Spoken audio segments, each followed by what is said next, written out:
Hello, everybody. Jason Ernst. I hope you guys are doing well, staying safe, taking care of yourself, and more importantly, taking care of one another. I intended on doing this video within a day or two of my last video, a quick overview of the Bofang GT3 WP, and ended up losing a very dear friend of mine to brain cancer.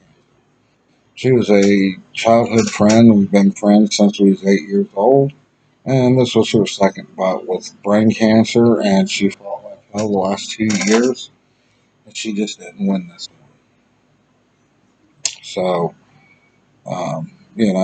between me losing a friend and you have my oldest daughter who went to school and was friends with her oldest daughter, it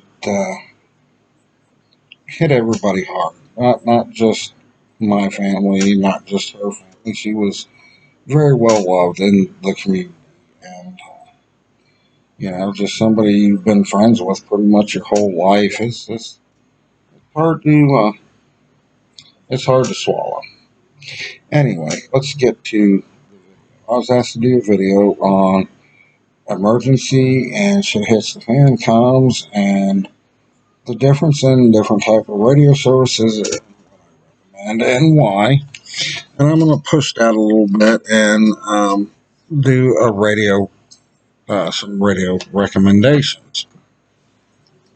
So, the first radio service I want to talk about is the FRS or Family Radio Service. The pros of this is these radios are dirt cheap and they work. That's it. That's all there is to it. The drawbacks to it, by federal law, FCC rule, these radios cannot have a removable antenna, and they are limited to half watt, 1 watt of power. So, like any of the radios in the UHF and VHF, is very much line of sight. So power is one factor in them, and the other factor is going to be your antenna. Line of sight, bigger, longer antenna, farther you're going to go. With radios like this, for the FRS and GMRS radios, and any of these radios that I'm talking about, height is might. So the second radio I want to get into, and I'm going to use the same radio as an example because I don't have a separate GMRS radio, is GMRS. Now, GMRS and FRS actually share the same 22 channels or frequencies with each other. The only difference is with a GMRS, it requires a license. So your radios are higher powered. Handhelds are like 5-6 watts. You got a removable antenna. You can put a longer antenna on it. Antenna that's going to get you some dB gain. And you're going to transmit a little bit farther. The license for a GMRS radio is $35 for 10 years, and there is no test required. So GMRS and FRS radios can talk to each other. Next, the CB. Everybody should have a CB as far as their comms go, as a secondary radio, as another source of information. A lot of people still use CBs, primarily truckers and long distance travelers like people in RVs. Usually all have either a handheld or a mobile mounted CB. It is still, outside of cell phones, still a very high standard for truckers and travelers. This one's a Midland, and this is the factory antenna. I can get a telescopic antenna that's 3-4 foot long. That's going to allow me to get out a lot farther, but I get a mile or two depending on conditions with this. And you're going to get a lot of information because a lot of truckers and everything are on that. The final one I want to talk about is ham radio. And a lot of people are hesitant to get into ham radio because of the testing. And I'm not going to say the testing's easy, and I'm not going to say it's hard. It's somewhere in the middle. If you study for a week or two, you're going to be able to get your technician license, pretty easily. So these little UHF, VHF handheld ham radios are an excellent emergency comms. I like these a lot. The benefit of ham radio, there's, how can I put this? As far as the VHF, UHF ham radios, there's no benefit over a GMRS radio other than you have access to the ham radio bands. For the UHF, VHF that you can do on a technician's license is 1.25, 2 meter, and 70 centimeter. That's it. Depending on where you live, is going to dictate how many people there are. Personally, in my county, I've looked it up. There's only like 15 licensed ham radio operators.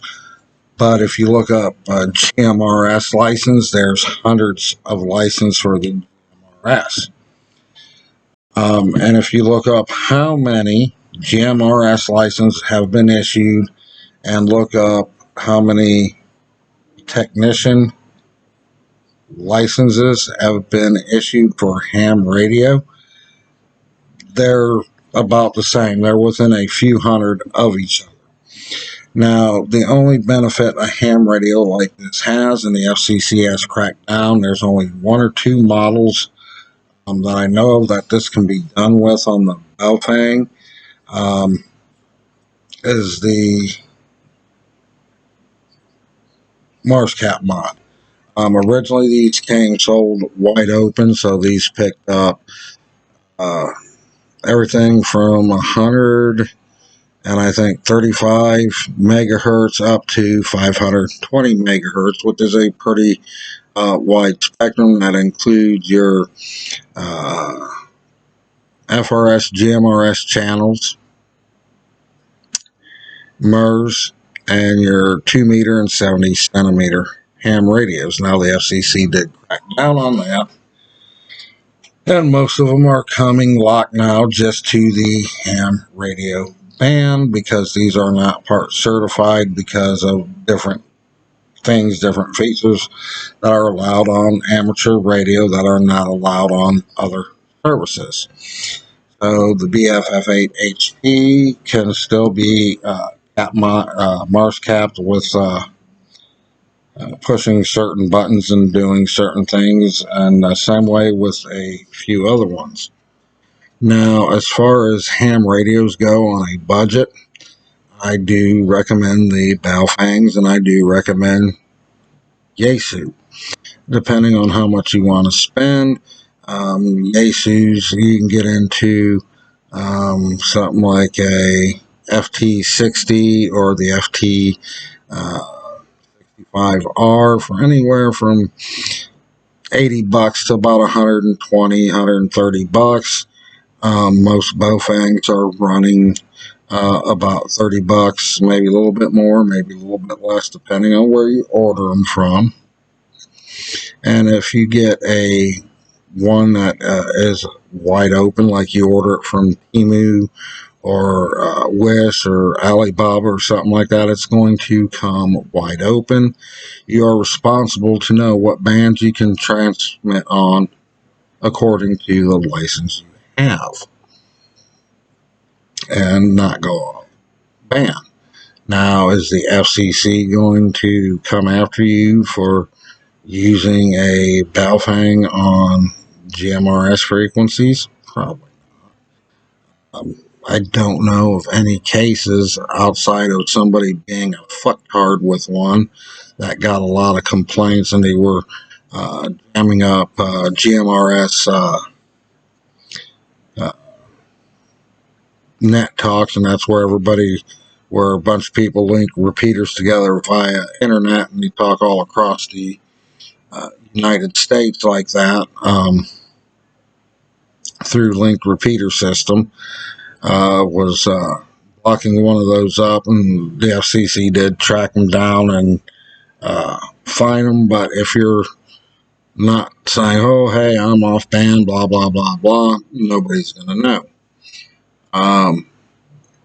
If you search the internet, and I'm not going to give the store name now, if you want to know and you email me, I will tell you. There is a store that is, if a radio is capable of being Mars capped, they will do it for a $35 charge. Now, keep in mind that it's not illegal to have a Mars radio. It is illegal to broadcast off what the radio is certified for, unless it is life and death or defense of property. Then you can legally broadcast off like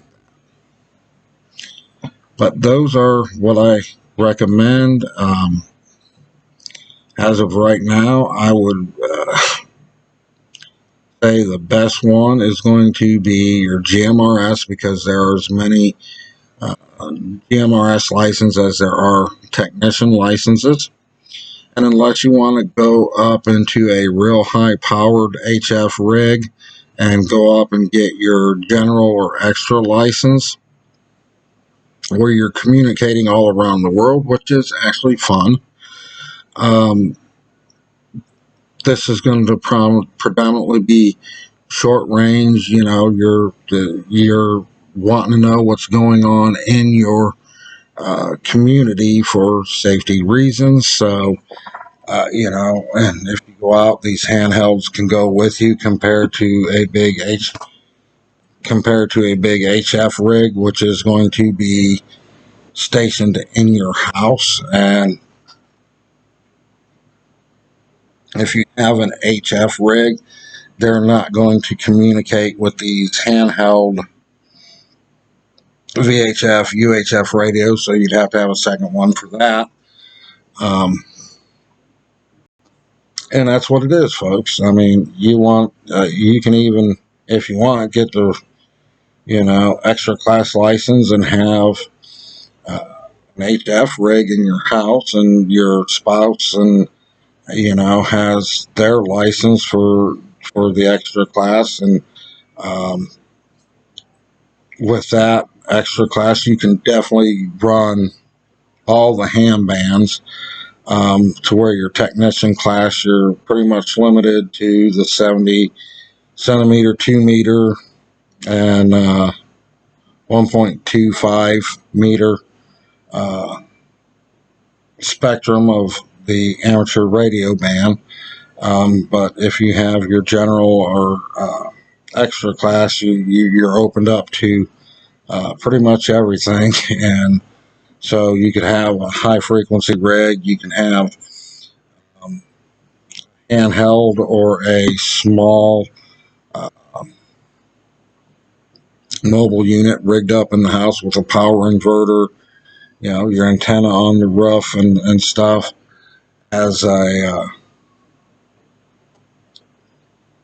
base unit to communicate with one of these when one person is out of the house. There's a lot that can be done. It's just going to come down to money and how much you're willing to spend and how much you have to spend, and what you can afford.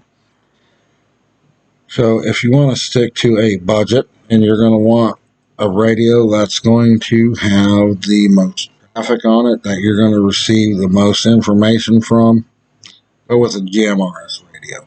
With that being said, I'm going to wrap this video up. I will talk to you guys real soon.